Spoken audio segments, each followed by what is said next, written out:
This week on the Laura of Flanders show, Rachel and Ellen Meeropol, a mother and daughter each seeking change, one through litigation, the other through fiction. Then Boots Riley of the coup and the Street Sweeper Social Club on his personal history and the history of resistance. Plus a look back at Occupy Wall Street and the politicians who are getting slandered now. Welcome to our program.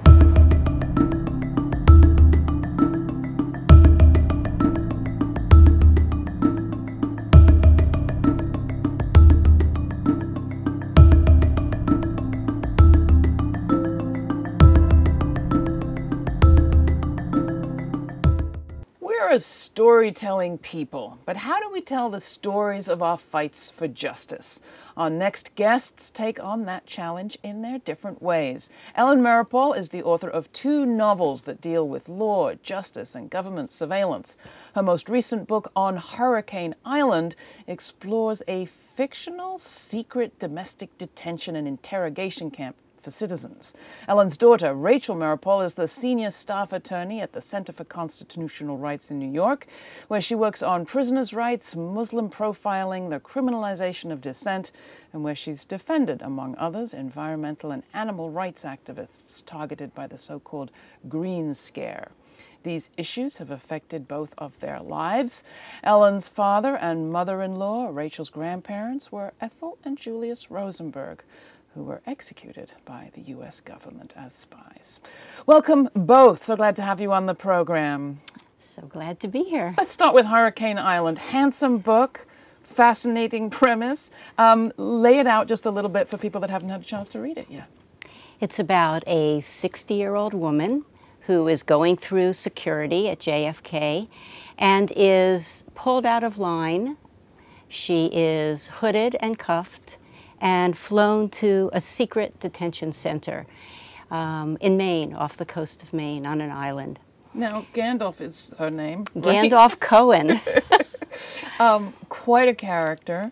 Did you start with her or with the politics? How did this all come into your brain?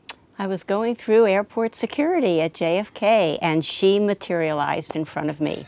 This character, full-blown. I knew she was a math professor who studies hurricanes. I knew she was a lesbian. I could hear her odd, kind of stilted way of speaking. So it all started with the character. And in my mind, as I saw her taken away, I said, I got to know what happened to her. When we find out, at least some of it. In your work, Rachel, well, you went into the law first. Why? Was that an obvious choice? Well, I guess I grew up with a pretty profound sense of justice and injustice, and the idea that justice isn't something that happens naturally, that in fact, you know, it can go the other way all too quickly. I grew up thinking about sort of differences in power, and it seemed to me that, you know, the starkest difference in power that exists in this country exists in the prison system. It's a place where there are the largest extremes. The jailers have all the power and the prisoners have none. And that really stuck with me growing up, thinking about, of course, my grandparents in prison before they were executed, and it led me to law school, and that led me to prisoners' rights work. Yeah, and that prisoners' rights work had actually intersected with your mother's novels around these issues of detention. Talk a bit about the Turkman v. Ashcroft case that you've been on from the beginning. Right. Well, so as many in New York especially will remember, shortly after 9/11, Muslim and South Asian and Arab men sort of began disappearing off the streets of New York and New Jersey. It happened across the country, but it was more focused here in New York. And we later learned that these men were encountered or the subject of citizen tips. So people were calling up the FBI saying things like, my neighbor's Arab and he keeps strange hours. I think he might be a terrorist. Literally that kind of information.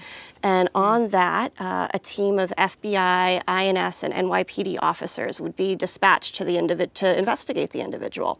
If they determined that he was here in violation of the immigration law, overstaying his visa, maybe working unlawfully. He was arrested and held in connection to the terrorism investigation, and then detained under John Ashcroft's orders until cleared of any connection to terrorism. Who was the Attorney General at the time? Who was the Attorney General at the time, of course. Many of these men were held in Brooklyn at the Metropolitan Detention Center, where they were placed in super maximum security confinement.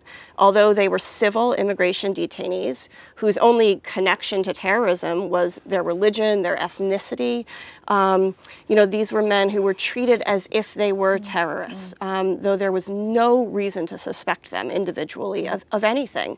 They were beaten, they were abused for months, and then cleared of all connection to terrorism and deported. So along with them, we at the Center for Constitutional Rights have been fighting now for 13 years, really, to hold accountable the people who ordered these detentions. It wasn't like this policy just sprang into action after 9/11. It goes, its roots are much longer than that. Well, right. I mean, if you look at the power of the immigration law in itself, the only reason why the government had the power to round up all of these individuals is that there are millions of people here every day who are undocumented, and those individuals are incredibly vulnerable to detention. And because they're vulnerable to detention, they're vulnerable to abuse. It's getting back to that division of power. You work on another case that has to do with solitary confinement. Ashker v. Brown? Yes, that's correct. What's the nature of that case? That's a challenge to prolong solitary confinement in California's notorious Pelican Bay prison, where men have been held for 10, 20, 25 years in solitary confinement based on alleged gang affiliation rather than prison misconduct. Certainly the Rosenberg story has been fictionalized for better and for ill. You've felt that, I'm sure. And you have clients who, in some form or another, are sometimes showing up in movies. Again, sometimes good, sometimes not so much. Well, certainly I think it's incredibly important in the kind of work I do, especially when representing people who are imprisoned or disappeared, to try to come up with a way for the larger public to connect to them as individuals. You know, it is so hard to look at something that's happening, religious profiling and sweeps of people, and to see them as individuals if you don't actually know that person. But these are, you know, my clients, especially in the Turkmen case, these are people I actually could have known in my neighborhood. I was living 10 blocks from the Metropolitan Detention Center after 9/11. And I remember one of my clients telling me early on that after he had been sort of arrested in his apartment in the middle of the night, taken by SWAT team with like the streets of Brooklyn closed down and helicopter support, and, you know, brought into this jail where he was slammed against the wall by huge guards and told, you know, welcome to America, terrorist, you know, and then put in isolation for days with seeing no one. But all of a sudden he started thinking, you know, maybe I did it. Maybe I am a terrorist, you know? It's that kind of piece of information, how that feels internally to be put in that situation. How does an individual react? That is so hard to tell that story through a legal case. So are all bets off, open season for fiction? If you can just get to that feeling, it doesn't matter how you get there vis-a-vis the facts? It's a complicated issue for me, because I really have not liked most of the fictionalized versions of the Rosenberg case.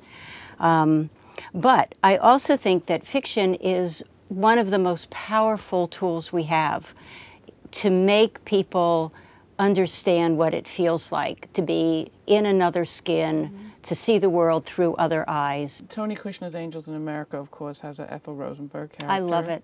I think she would have liked that one. Yeah. That's one of the exceptions. I think it's such a brilliant work, and it's so powerful.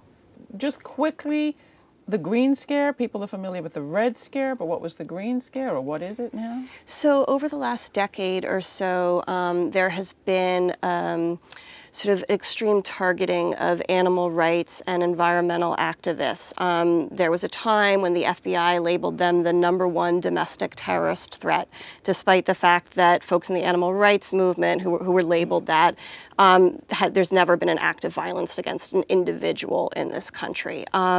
And with the passage in 2006 of the Animal Enterprise Terrorism Act, which is just an incredibly confusing piece of federal criminal legislation that makes it a crime to cause damage to an animal enterprise, or to cause an animal enterprise to lose profit, lose property.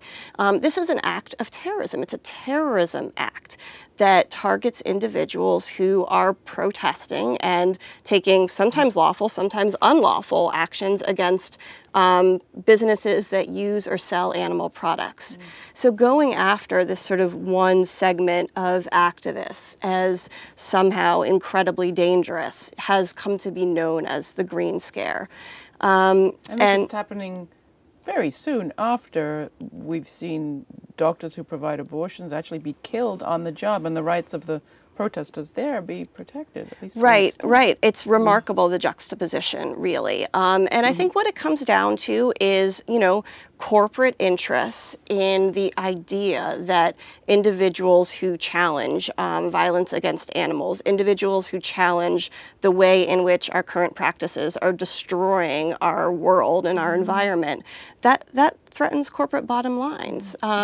It's, you know, it's incredibly dangerous to the way we live our lives, because it says that what our whole system is based on is a system of violence and destruction of the environment.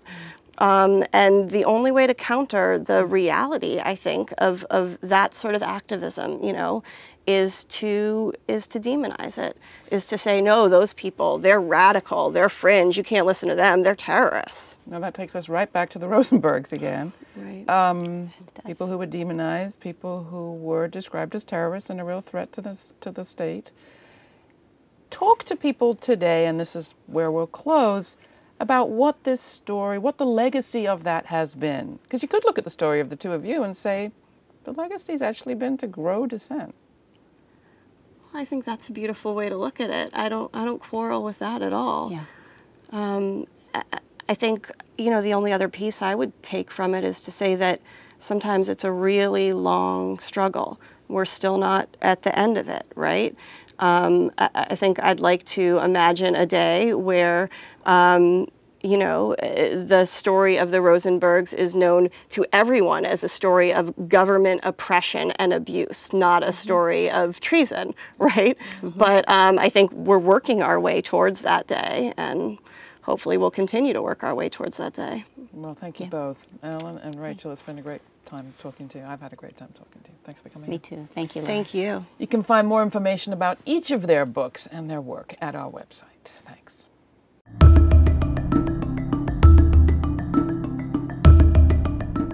For more on art and resistance, I spoke recently with poet, lyricist, MC, screenwriter, and organizer Boots Riley, founder and frontman of the Oakland-based hip-hop group The Coup. He's also the author of a brand new book, Tell Homeland Security We Are the Bomb. Watch now to see part 1 of our conversation. Watch again next week to see part 2.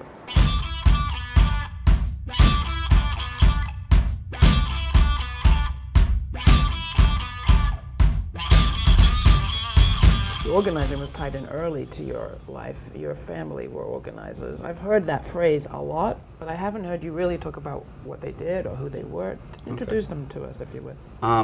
So my father was he joined the NAACP when he was 12 years old in the 50s, and actually left the church because the church wouldn't support the civil rights movement. What church was he in?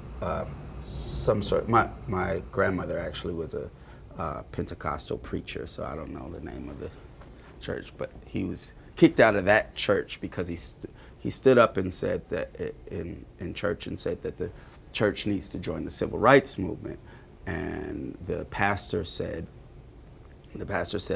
well, that's blasphemy because those are worldly things. You know, a lot of black churches weren't in the civil rights movement, which was why there was a need for the Southern Christian Leadership Conference. But anyway, so they said that's blasphemy. And then my father said in church, well, if Jesus doesn't want to be part of my freedom, I don't want any part of Jesus. And so he was kicked out. Hasn't gone back. He was then he was in NAACP and CORE, in Durham, and was part of the organizing efforts that led to some of the first sit-ins in other parts of North Carolina. And then CORE moved him to San Francisco, and he got involved in more radical politics. And he joined SDS and Progressive Labor Party. He was involved in the San Francisco State Strike, where he met my mother, who was a student. Talk a bit about your take on, well, we're talking about social movements, your take on the Black Panthers and their successes and maybe things they could have done differently. Because they tried to address some of the things you're talking about, both the social, the basic needs, the defiance, having some might to actually go up against the state. So I definitely had a period in my life where I was very obsessed with the Panthers. I read numerous books that I could get my hand on. I think like the best book is David Hilliard's book, This Side of Glory, and ended up working with a lot of them. We had an organization called the Mau Mau Rhythm Collective early on that a lot of ex-Panthers would bring their kids and make them join us, and, you know. But I think that there's a lot of focus put on that organization without looking at, not just critiquing what they were doing, but critiquing what they were doing with regard to the actual effect it had at the time.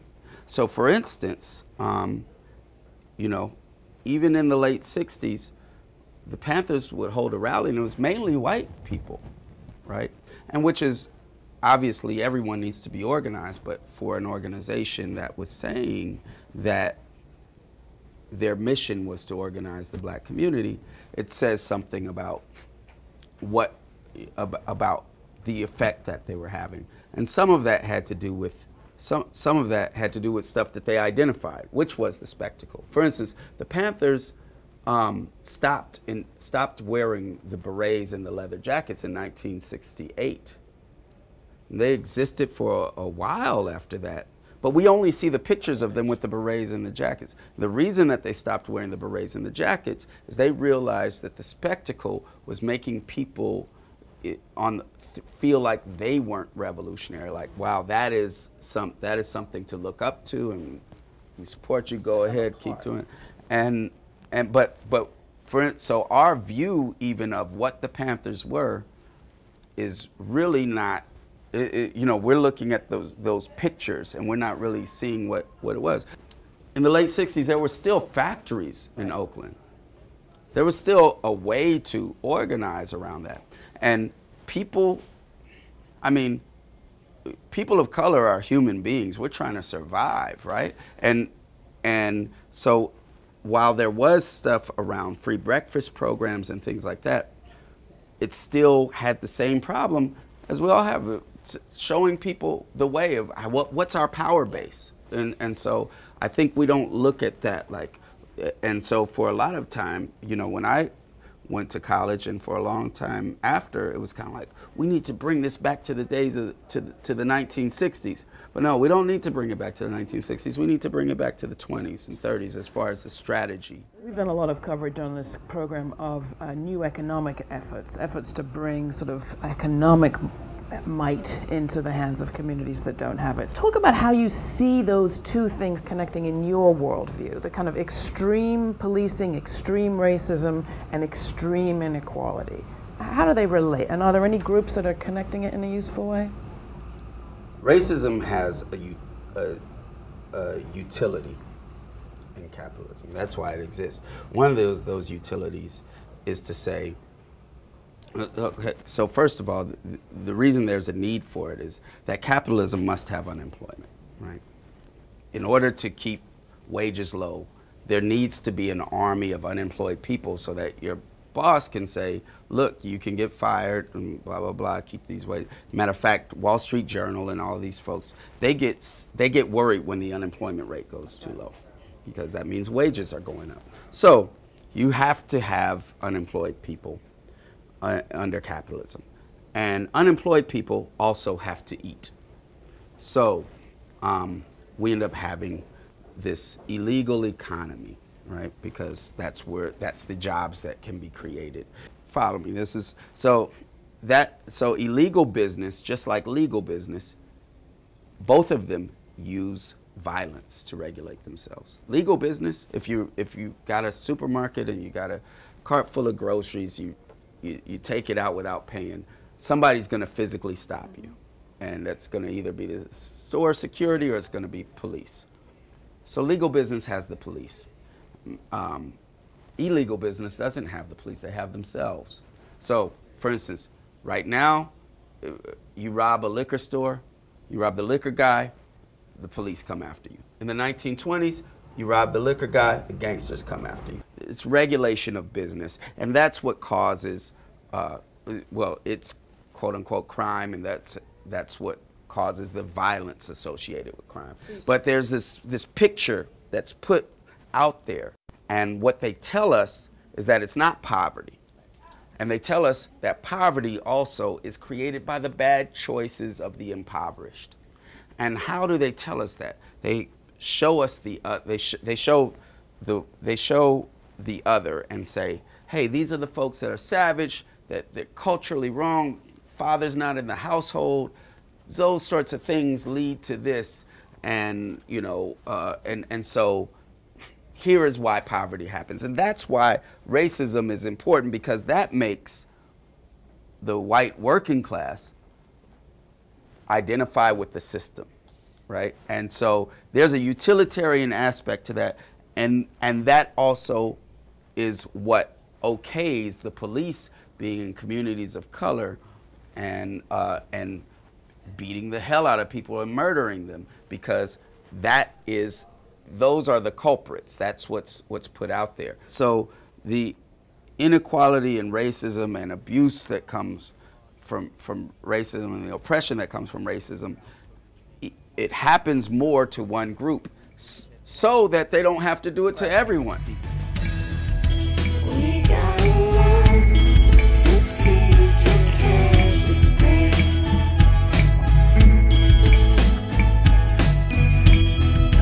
We got a lot to teach you, precious babe.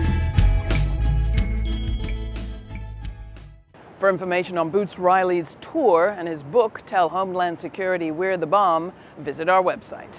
A year from now, we will be in the election's grimmest days, those weeks before the voting when every scrap of dirt that can be hurled at the candidates will have been unearthed, souped up, and chucked. And whatever can't be unearthed will have simply been made up.